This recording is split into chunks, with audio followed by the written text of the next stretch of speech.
Hello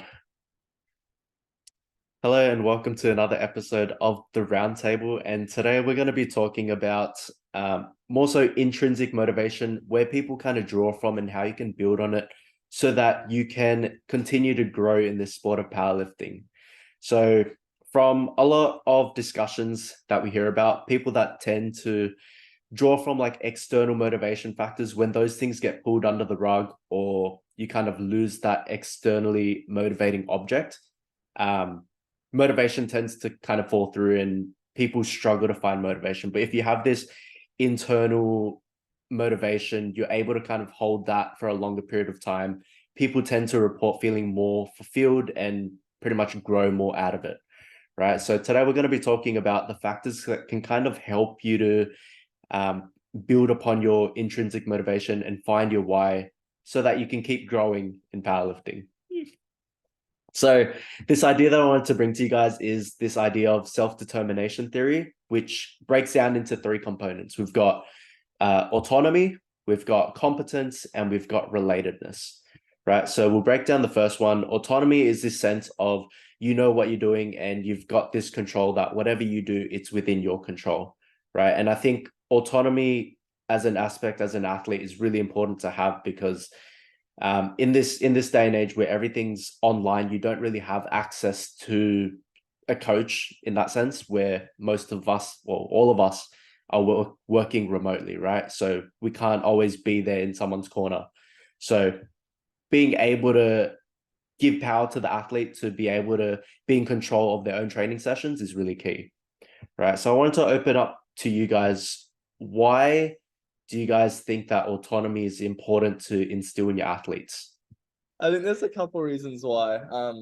Some of the biggest ones are just going to be like confidence behind decisions. So, say for example, someone's got a deadlift at 8, right? They take their last warm up and they're like, "Oh, I don't know, it was okay. Do I jump 5? Do I jump 10? Do I jump 15?" And then I guess having the autonomy to sort of like, I guess, be confident in load selections, RPE, your execution at higher loads, and the decision making to know what sort of like jumps to make. If they go into that next deadlift where they've, taken a jump, not confident in themselves, not confident with the jump they've made, it's likely not going to go too well. So I think just from like even a performance standpoint, when you make decisions like that, having confidence in what you're doing, and the knowledge to know like, I should probably jump this or leave it there, etc., can help just build, I guess, one, confidence in your abilities, and then confidence in the decisions you're making, so that you trust yourself and you can sort of stack those on top of each other, for successful training blocks, and even just like self-confidence moving forward. So I'd say that's one part of it, but there's heaps more. Yeah, I'll quickly add to that as well. And I think like when you are trying to build autonomy, it's really important because like I touched on, you don't always have access to someone who can give you the best information, right? So therefore, if you can kind of learn to develop this kind of feedback loop that works within yourself, that's probably the best way you could find out to make the best decisions possible rather than being fed decisions. It's almost like that old proverb of like, give a man a fish and he'll eat for a day versus teaching him how to fish and he'll eat for a lifetime, right? If you can learn the decision-making process in order to make the right training decisions, that's pretty much going to carry you through your whole training career rather than being told in a specific moment, here's what you need to do. And after you do it, you'll have a positive outcome, but you don't kind of carry that kind of thinking forward because you've given it up to something or someone, right? I guess Yeah. then, sorry, you guys, Sam. Yeah, I was about to add, I think just like the most important thing, like tying in from that, is just, the learning the skill to be able to like self-reflect on like your own decisions too. And obviously like you're going to stuff up, when it comes to like low decisions and, making decisions in training for yourself. But the biggest thing is like whether you're right or wrong, being able to, self-reflect on each time. So you can just like build this memory bank and build this autonomous kind of skill with your training, so you can kind of make those decisions forever and ever and ever moving forward. Yeah, and at the end of the day, sorry, I was gonna say, like, at the end of the day, you're gonna be the one that's in control, right? So the illusion that if you give it off to someone else, they end up being wrong. It's not like it's giving it up is going to completely eliminate problems, right? You're just giving responsibility to someone else, and if they get it wrong, then you were never in control to begin with, which I think is a pretty bad spot to be in, because then you don't feel in control either. So you go, Leanne. That's right. I was just going to say as well, like, I guess that's where RPE can be super helpful with developing autonomy with an athlete. So whether they've used it before or not, I think I like to start off with using RPE right from the get-go so that they can, I guess, learn and make the mistakes, because that's where you're going to learn from, really, is either, you got it right or you got it wrong. And getting it wrong is not necessarily a bad thing at all, because that's where you're going to learn the most. Yeah, agreed with that. Because like it's selecting RP is very intrinsic, right? Like it is very based off subjective feeling, based off the chart that we have. So relying on other people to kind of like look at it, give you visual feedback isn't really, I guess, the point of RPE. It kind of defeats the purpose of using that scale to begin with. But yeah, I agree with that. I think some people as well, they tend, like, people will tell them, oh, that looks like an RPA, but I guess intrinsically you need to be able to assess it yourself, and that's where you get better at doing it, rather than like relying on what other people say. Yeah. Well, I think it also just like runs into like learning the decision making of like becoming autonomous is only like one part, in my opinion, because like as a coach and the environment you're in, how people react to, I guess, trying to create an autonomous environment can be make or break, because like as coaches, like, I think everyone's kind of said like there's right or wrong. Like in my opinion, in this world, like there is no right and wrong, because like everyone's learning journey to becoming autonomous is very different. And as coaches, like how we facilitate that environment can be make or break, because like if we're either, I guess, like saying like, oh, you overshot this or you undershot this, or like, I guess making comments on how people are either like viewing certain loads or viewing their RPE, that can be make or break as well. So I think it's like not only like creating an environment that's, supporting the athlete to become autonomous, it's also like creating an environment that is supporting the athlete to, I guess, like react differently, whether they either do miss a lift or, they like, it's like, how can we learn from this versus being like, you shouldn't have chosen that.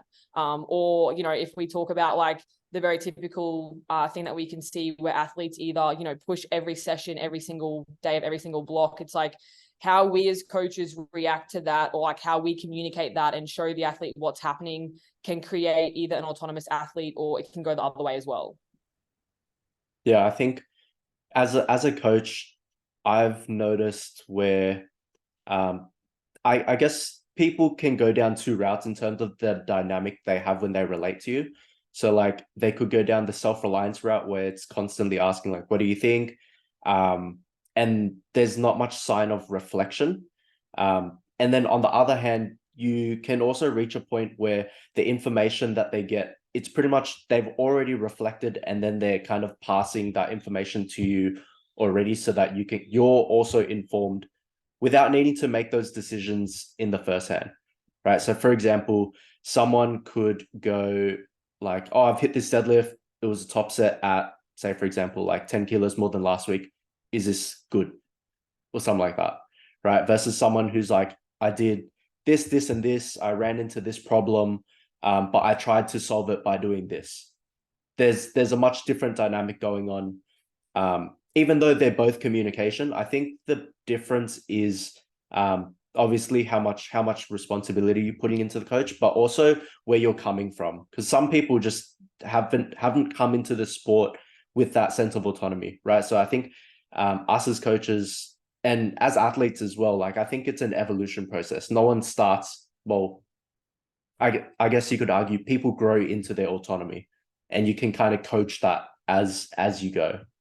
Yeah, I think like we always have those athletes, like, whether they're quite new to the sport or sometimes advanced too, and there'll be those elements of like, being reliant in a session where they'll be like, oh, what do you reckon I should hit next? And then I just always start off with like, if it's the first time, like, fuck, I don't know, just blow whatever on there and hit it. Like, just don't put so much like pressure and stress around making that decision. Just like almost have a little bit of fun with it and be like, yeah, like fuck yeah, let's load it up and just see what happens. And then that's when you can kind of learn from whether it was good or bad. But yeah, definitely like we're always going to have like those kind of athletes, you know, and me myself, like, you know, always kind of want to second guess like load decisions and stuff. But I guess like the biggest thing is just shooting the shot in the first couple of times and see what happens.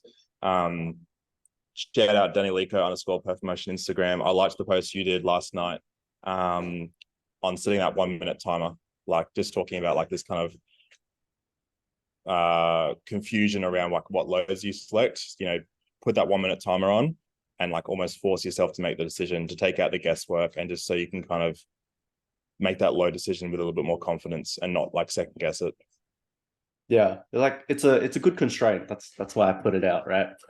I think like either you could set the environment to force yourself to be autonomous, but also I think you can kind of see, or like if you already have a high degree of autonomy, you kind of take responsibility for your own progress. And so therefore I think people that I tend to see who have that high degree of autonomy, they're seeking out information and feedback from different kinds of sources as well, right?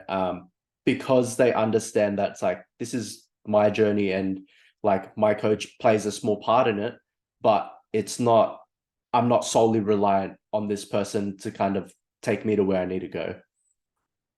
I guess the biggest thing like we'll be able to see like as coaches that with athletes is there'll be two scenarios. There'll be one person, if they fail, if they'll go, damn it, I did this at the start of the week, or this week I went too hard, or I haven't slept enough, or, you know, I've been stressy boy. Whereas the other person will be like almost looking for an answer from you in terms of, oh, why, or complaining, or like just like worried about why they've missed. So I guess like they're the two clear kind of instances where you'll see someone start to grow in their autonomy because straight away they are able to reflect and understand why that lift was either missed or successful. Or there'll be one to just kind of, you know, question and blame and kind of worry straight away.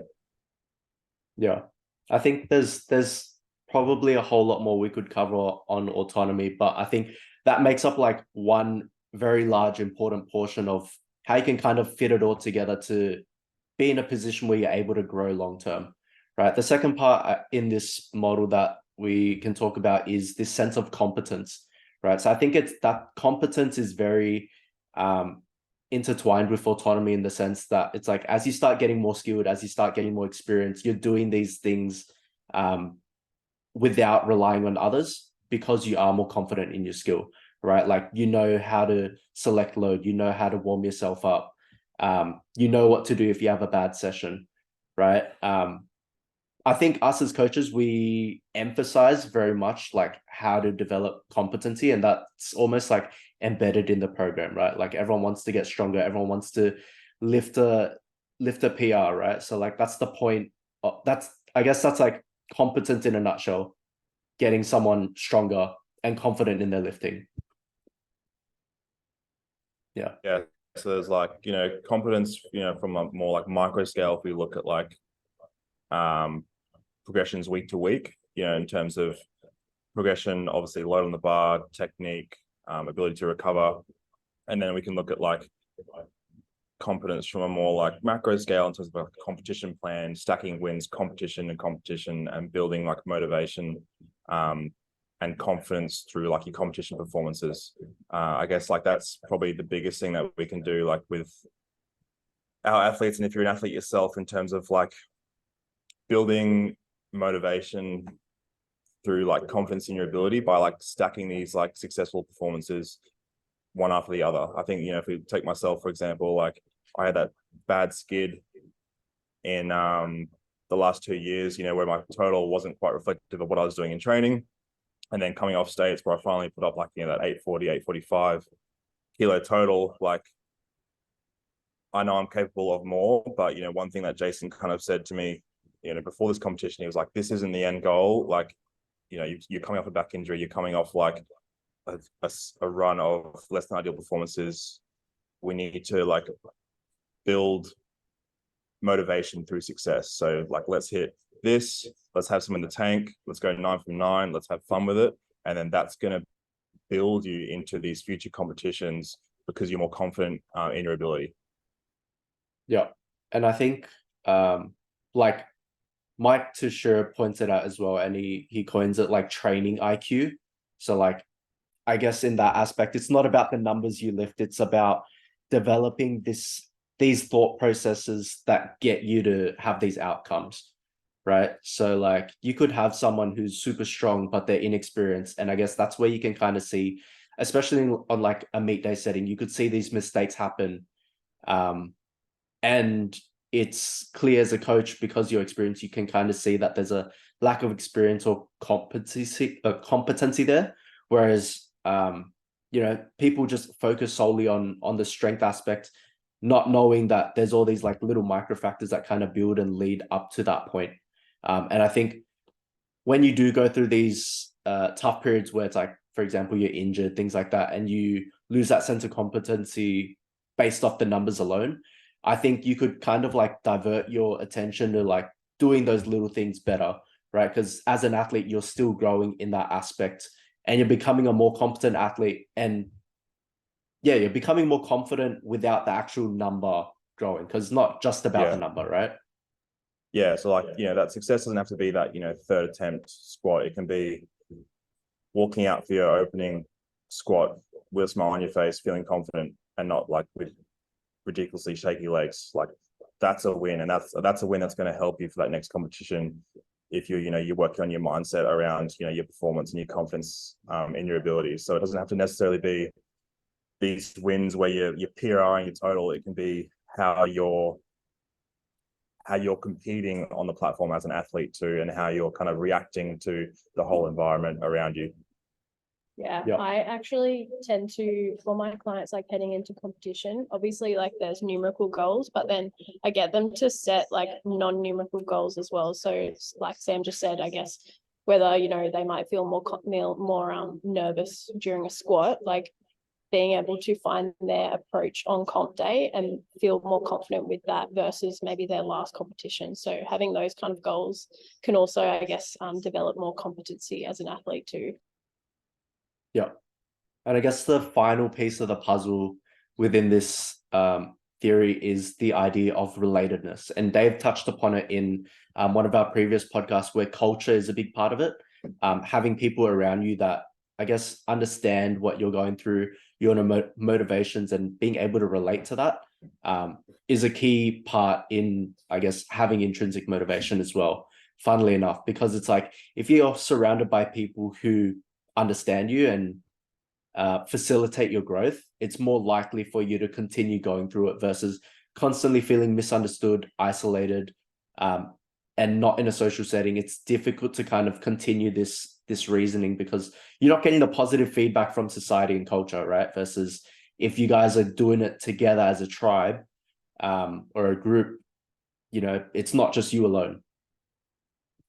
But I guess I think I was thinking about it before this episode, and relatedness can kind of it works for everyone, right? But I was thinking of two camps that probably need it in very different ways. You've got like beginners, and that's very obvious why people need that sense of relatedness as a beginner. And it looks very different. Like as beginners, we don't really already have that passion for the sport. And therefore, as a coach, you could possibly try relate on a human level and being like, this is something we do and you can enjoy it. Also know you have a job and things like that. So being able to relate on that level is important.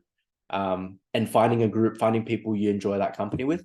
But at the same time, I was thinking about it in terms of like elite level performance, right? And this is something that I've thought about for a very long time, like ages ago. And I think from my observations, like elite level performers don't really have that, I guess, safe space to kind of push and I guess push in an uninhibited way and just like take it super serious. And we've had this conversation before. It's like, it's okay to be serious, right? It's okay to push the boundaries. And I think having that conversation is a very important way to build relatability with elite level performers. Because like, for example, in our sport, right, you got people from worlds, but the only time they can kind of see each other or like see that kind of group is when you go once a year and see each other, right? So there's not that, I guess, safe space because you're pushing it so hard that you could argue to a point like family and friends just don't understand, right? So they're vulnerable in that aspect. Do you guys have anything to add to that as well? Yeah, I think on that front of like, I guess if we take the elite level guys as an example, I think Instagram's been huge for them to sort of like have this sense of community and, you know, find people who I guess are like-minded with, you know, being, I guess, a little bit obsessive with the sport and, you know, putting their whole lives into something that people might not understand. So I think that's been a huge route for some people is just social media, whether it's like, you know, having friends to talk to on there that you've met at Worlds, or if you're like the influencer type, you know, posting your training and, you know, having this little community of followers that you interact with and things like that. Or even if it's just like people in your gym that have similar mindsets. Like I think there's small camps everywhere that people can sort of like fall into and find. And I think that just happens with more time in the sport where when you start, it's usually with your mates or you know, you go out on a limb by yourself and maybe you join a powerlifting gym. And that's when you start to like, you know, make a friend here or there or get told about someone to follow on Instagram or and then you fall into this rabbit hole of finding people and finding that sense of community and you know, people who are on the same page do the same things and stuff like that. So I feel like it's like a bit of a, I don't know what you call it, a domino effect. Is like once you take one thing off or try one thing, the next thing sort of pops up and the whole relatedness concept just sort of falls into place by, you know, you spend more time in one place and you meet people and it all sort of goes from there. Yeah. And I guess to tie things off,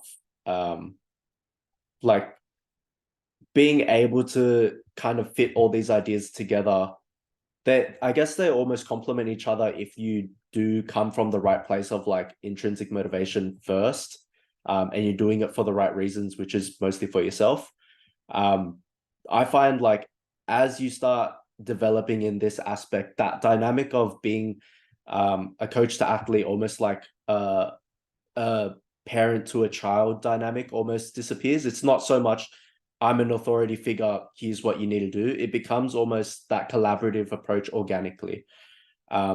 Because obviously if you're building autonomy and competence, eventually you're going to raise these people you coach up to be at a point where they can be on your level, right? I mean, Sam's a strong boy, right? So he wants people to be on his level to be able to compete with him.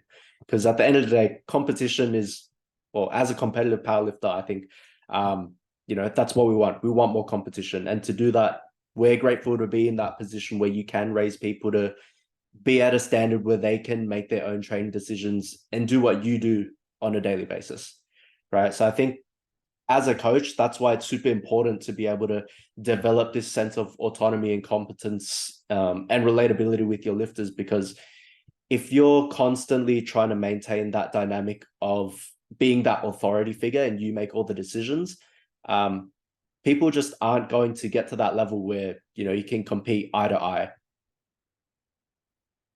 That's one of the shout out Lewis type performance. That's one of like the very first discussions we had when I had a call with him when we first started. Is you know he said that he wanted to be alongside me at 120 at nationals, and he didn't really care how long it took. But I was like, "Fuck yeah, man! Like let's do it!" And like I want to like pass on everything that I've kind of gone through in my transition up to 120 and where I am now onto him, and then like we have that relatedness because what I see in him is exactly like what I was kind of, that's how I felt when I was his age going through the sport too. You know, having that kind of figure that you want to be competing alongside against. So yeah, that's definitely like passing on the knowledge to your children and yeah, just so we can kind of all like grow together. Yeah, it's a funny dynamic, right? Like, because sometimes people just they come off as helpless and they can't make decisions. It's exactly like a child. No offense, but I mean like that's sometimes the dynamic or that's the kind of theme I think of. And as a joke, it's like sometimes people just call me like father and son, right? Like sometimes I even have that dynamic with Steve. He writes like my son in the blog. But yeah, I get it. Because eventually, like, right, like you are trying to grow people to be autonomous. again. Well, I Yeah, guess I too, think like just to quickly add, like Sam would be able to talk more on this, but like as someone who I guess like, you know, if you've built like a sense of like competency and like autonomous like within the sport, like Sam, somebody who's had to, I guess, like go through potentially a lot of his competitions not really having a lot of competition himself. So like for him to like have to be so intrinsically driven for so long to like reach his goal of like getting to worlds, like that is a certain level of like he's the only person, like it's that is you versus you. Whereas I think in a lot of other sort of weight classes, you know, if you do have that external competitor that you have to like beat, or there's like that external sort of driver, I wouldn't say it's necessarily easier, but it can like it can drive you a whole lot more. Whereas like again, for someone like Sam, like he's coming back now from, you know, worlds into nationals 2024, and all of a sudden like the under 120 is like stacked as fuck. So it's like I think, you know, as you said, like all of these variables, like being competent, being autonomous, and having like relatedness in the sport, they all sort of like evolve and grow and build together.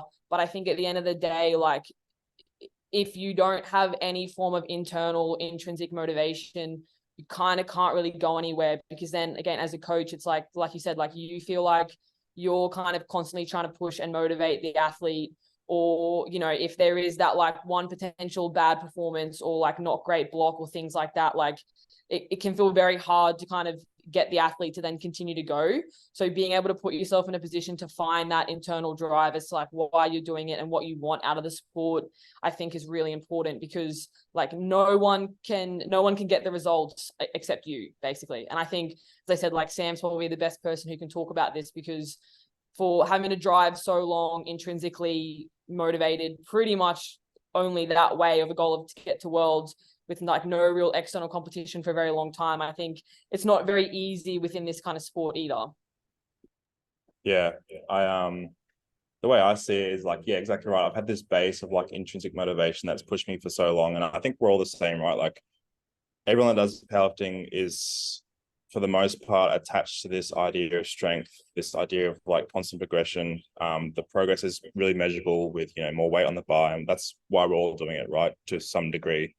But yeah, now like internationals 2024, like, you know, with the likes of Tonga, Chris, and all these other like 120 athletes, I see it as like this performance enhancing drug, or this like another little plus 10 speed boost that all of a sudden are being like handed, because I already have this base of like why I'm doing the sport and why I love it so much. But now I've got to even work harder, because I'm facing very, very, very tough competition. And that's just going to push me even further to now be a better athlete. So yeah, very grateful, you know, looking ahead to next year to now have like this, you know, very stacked competition. But like Shania said, like with that alone, and like what you said at the start, Danny, if I was to have that just by itself and not really have a true why in terms of why I'm powerlifting, that would be the type of lifter that would come into the sport for 1, 2, 3 years, and then you don't see him again, because they have that win. They probably, you know, take the win at a competition because they wanted to beat XYZ, and then you don't see him again. Whereas for me, like whatever happens, I'm still going to be powerlifting. I'm still going to be getting stronger. Yeah, I think you guys wrapped it up really well. Shania pretty much covered from start to finish everything we spoke about. So mic drop. Thank you all for listening again. I think when this episode gets released, it'll be around the time when all the Spotify wraps are up. But yeah, I think thank you to all of our listeners throughout the year. I know we've got about like a month left to go, but we really appreciate everyone listening, tuning into the podcast regularly, and going into the next year. Hopefully we grow and continue to put out really good content for you guys. Thank you. Thanks, everyone. Thank you.